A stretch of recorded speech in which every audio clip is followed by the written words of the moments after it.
कि हम बात ये करना चाहते थे कि हम प्लानिंग अ बिजनेस मैसेज को ही कंटिन्यू रखे हुए हैं। रिटन वाला मामला भी डन हो गया, ओरल वाला भी हो गया। अब चलते हैं इलेक्ट्रॉनिक एंड विजुअल कम्युनिकेशन। देखिए बच्चों, आज के दौर में कम्युनिकेशन जो है इसके अंदर बहुत बड़ा रेवोल्यूशन आ गया है। अब कम्युनिकेट करने का तरीका बहुत ज्यादा बदल गया है।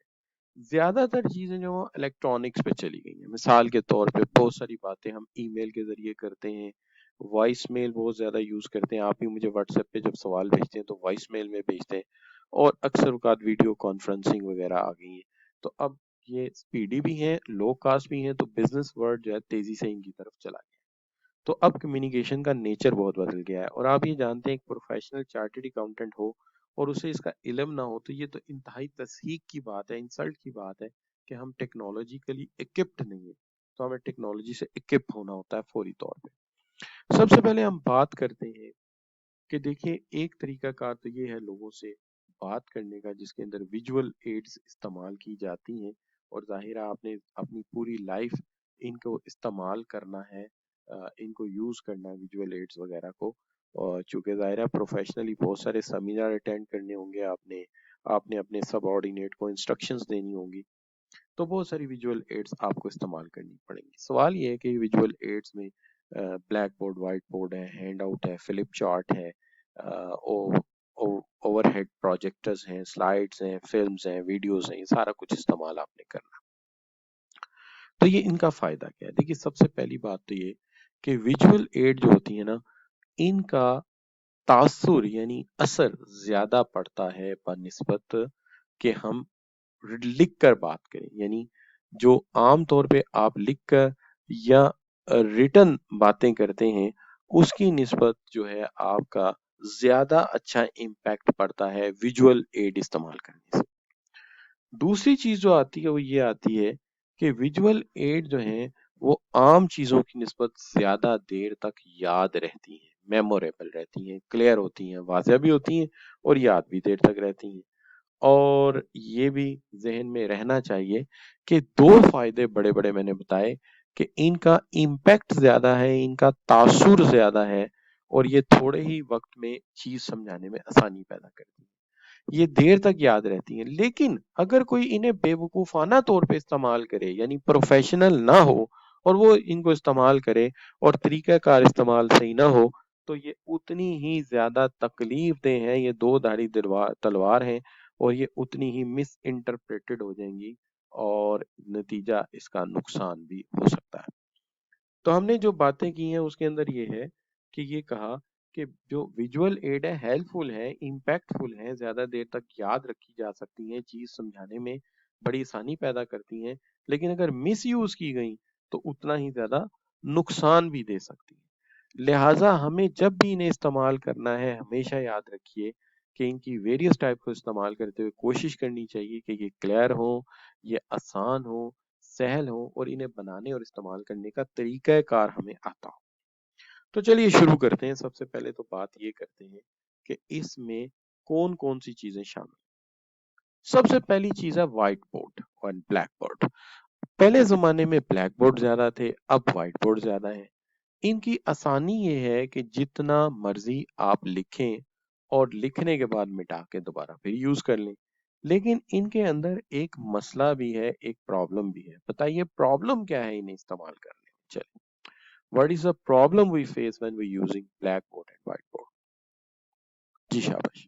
कोई बच्चा बता सकता है हमें मैसेज में कि क्या मसला इसके अंदर आ सकता है?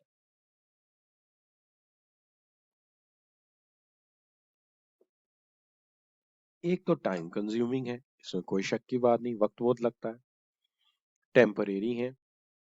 लेकिन इसके अंदर एक मसला ये है कि बहुत ज्यादा टाइम कंज्यूमिंग के साथ साथ मेसी भी हो जाते हैं। एक ही जगह इतनी सारी चीजें लिखी होती हैं, अगर व्यूअर थोड़ा सा गौर ना करे तो ये चीजें मिक्स अप भी हो सकती हैं। लेकिन फिर भी white board and black board shortest possible और क्विक तरीका है और सस्ता तरीका है बात को समझाने का। ये भी एक बात है। अच्छा, लेकिन आपने कभी ये देखा है कि टीचर्स अक्सर क्या करते हैं कि किसी लेक्चर को समझाने के लिए 1-2 पेज के नोट्स बना के लाते हैं? आपको पता है उन नोट्स को क्या कहते हैं? बताइए। कभी देखा आपने?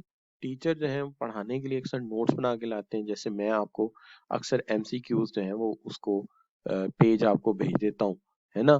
तो वो क्या होते हैं, वो पेज क्या होते हैं जिसके ऊपर हम लिख के भेजते हैं? उनका एक टिपिकल नाम है। उनका टिपिकल नाम ये है कि हम उन्हें हैंड आउट कहते हैं।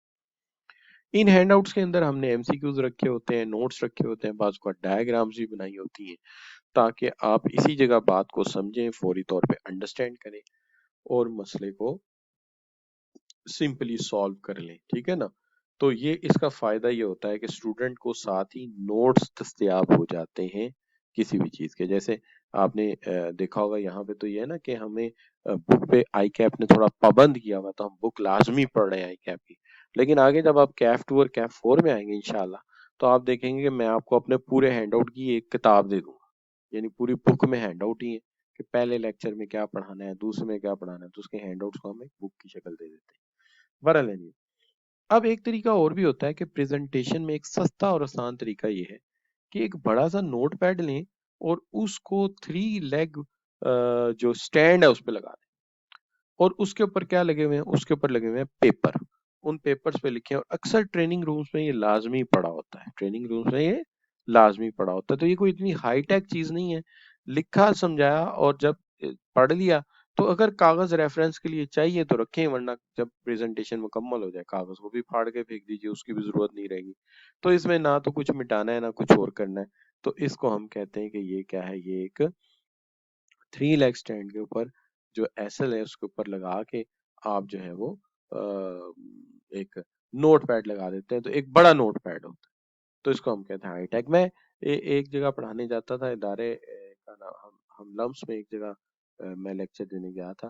तो लम्स में I was remain as a TOT, teacher on training रहा था।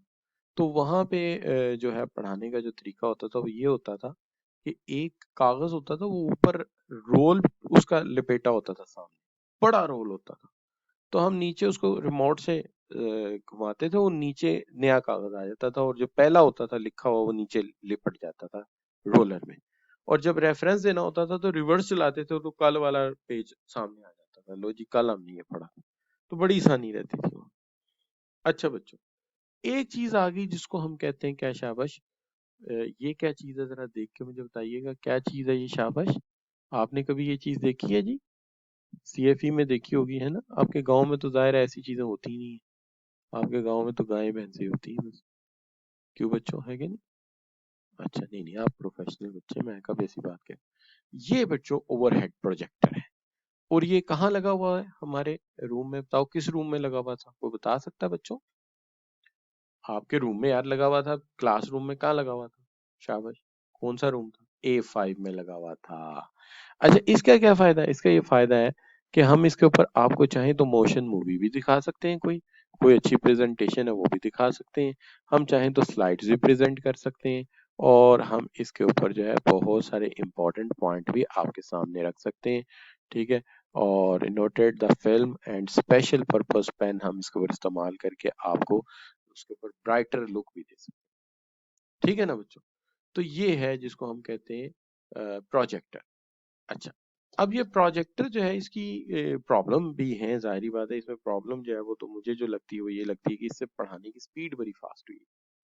तो बाज़ औक़ात बच्चे जो हैं वो स्टूडेंट सुस्त होते हैं और जनाब फटाफट चीज़ें मूव कर जाती हैं। खैर मेरी तो आदत है, मैं जब तक पूछ ना लूँ मेरी तो तसल्ली नहीं होती। और बाज़ औक़ात बच्चे कह भी दें समझ आई तब भी मेरी तसल्ली नहीं होती, तब भी मैं कोशिश करता हूँ एक आध सवाल इनसे पूछ के तसल्ली हो कि जनाब ये मामला हुआ क्या। लेकिन प्रोजेक्टर के लिए एक चीज़ और साथ होनी चाहिए और वो कौन-सी है? शाबाश! प्रोजेक्टर के लिए एक चीज़ और साथ होनी चाहिए और वो है क्या शाबाश?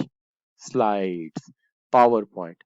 जब तक पावर पॉइंट का सॉफ्टवेयर नहीं होगा, हम फोटोग्राफ्स इंक्लूडिंग टेक्स्ट डायग्राम्स वगैरह, इसके लिए सॉफ्टवेयर नहीं होगा माइक्रोसॉफ्ट पावर पॉइंट का, तो इस प्रोजेक्टर का भी हमें कोई फायदा नहीं।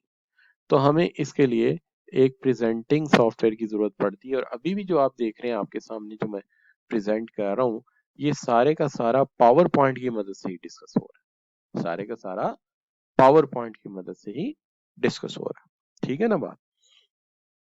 अच्छा, तो फिर आप को अगर देखें तो एक तो ये पावर पॉइंट भी जरूरी है। तो अब सबसे पहले जरा बताइएगा कि यहाँ तक बात समझ आई है? अभी तक मैंने बात की है व्हाइट बोर्ड ब्लैक बोर्ड की, नोटिस बोर्ड की, फिर उसके बाद मैंने बात की आपके साथ जो है वो प्रोजेक्टर की, मल्टीमीडिया की, फिलिप चार्ट की।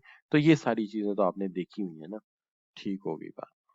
चलिए जी, अब बात आ जाती है आपके साथ कि आपने देखा होगा कि बाज़ औक़ात कोई चीज़ समझाने के लिए हमें ज़रूरत पड़ती है आपको फ़िल्म और वीडियो दिखाने की।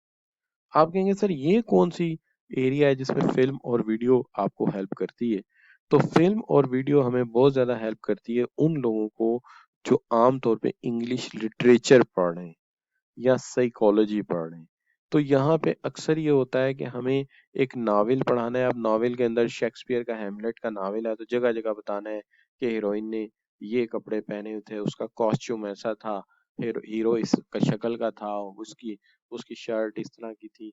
तो हम कहते हैं कि बजाय इसके कि हम ये सारा आपको समझाएँ, हम उसकी डेढ़ पौने 2 घंटे की एक मूवी आपको अच्छा, जब आप मूवी देख लेंगे तो उसके 2 फ़ायदे होंगे। एक तो ये कि आपको कॉस्ट्यूम, कलर, शक्ल हर चीज़ क्लियर हो जाएगी और दूसरा ये कि वो माहौल भी समझ आ जाएगा कि किस माहौल में हमने ये काम किया था। तो इंग्लिश लिटरेचर वगैरह में इवन लॉ में जब होता है ना लॉ करते हैं लोग तो उन्हें भी अक्सर औक़ात जो है इस तरह की फ़िल्म दिखाई जाती है कि कौन-सा केस चल रहा था, उस केस में वकील जो है इस्तग़ासा ने क्या दलाइल दिए थे और डिफेंस ने फिर क्या कहा था वगैरह-वगैरह। तो ये सारी चीज़ें जो हैं वो मतलब आप कह सकते हैं कि दिखाई जाती हैं ताकि आपको अंदाज़ा हो। इसलिए आपने देखा होगा कि अब जितनी भी अदालती कार्रवाइयाँ होती हैं, उसमें से अक्सर की जो है वो लेटर ऑन रिकॉर्डिंग भी देखी जा सकती है। अब उसमें केस टू केस वेरी करता है, बाज़ केसेज़ में तो स्पेशली जजेस मना कर देते हैं कि आप रिकॉर्डिंग नहीं कर सकते। अच्छा, लेकिन बाज़ चीज़ें ऐसी होती हैं बच्चों के आपने कभी ज़िंदगी में ये देखा है कि बाज़ चीज़ें ऐसी होती हैं जिनको करने से ही समझ आती है। क्यों जी बच्चों? मिसाल के तौर पे आपको मैं मिसाल देता हूँ कि किसी के घर की बेल बजाने से क्या होता है, ये बजा के देखेंगे तो पता चलेगा, ठीक है, कि कितनी पिटाई होती है।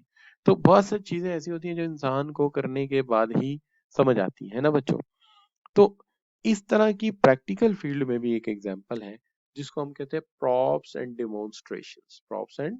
डेमोन्स्ट्रेशन कि अच्छा भाई एक चीज है हमें नहीं समझ आ रही कि इसका नतीजा क्या होगा तो हम डेमोन्स्ट्रेट करके देख लेते हैं कि showing the audience the how something work कि क्या होता है किस तरह से ये काम करता है तो बाज़ चीज़ों को हम डेमोन्स्ट्रेट करके दिखाते हैं तो फिर वो आइडिया क्लियर हो जाता है। हम उसका कोई प्रोटोटाइप बना लेते हैं प्रोडक्ट का उसे चला के दिखाते हैं कि अगर आप मुझे कहें कि सर अच्छा जी 3 व्हील कार कैसी होती है, वो कैसे चलेगी? तो हम एक 3 व्हील कार बनाएँगे और डेमोन्स्ट्रेट करके दिखाएँगे जी इस तरह चलेगी। क्या ख़्याल? तभी लोग मानेंगे ना कि इस तरह से होगी। तो ये अक्सर चीज़ें यहाँ डेमोन्स्ट्रेट करने से समझ आती हैं कि ये चीज़ें काम किस तरह से करती हैं। तो ये चीज़ें होती हैं बच्चों। तो हमें अक्सर चीज़ें इस तरह से ही पता चलती हैं। तो अभी फिर एक दफ़ा आपसे पूछते हैं कि यहाँ तक जो आपके साथ बातें हुई हैं, ये आपको क्लियरली समझ आई हैं? क्यों बच्चों? Is it clear?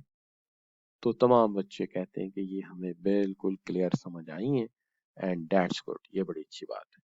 अब यहाँ पे आके हमारे लेक्चर का एक टॉपिक मुकम्मल हो गया, चैप्टर का एक टॉपिक मुकम्मल हो गया जिसको हमने क्या कहा था? जिसको हमने कहा था कि ये हमारा जो है कौन-सा टॉपिक है?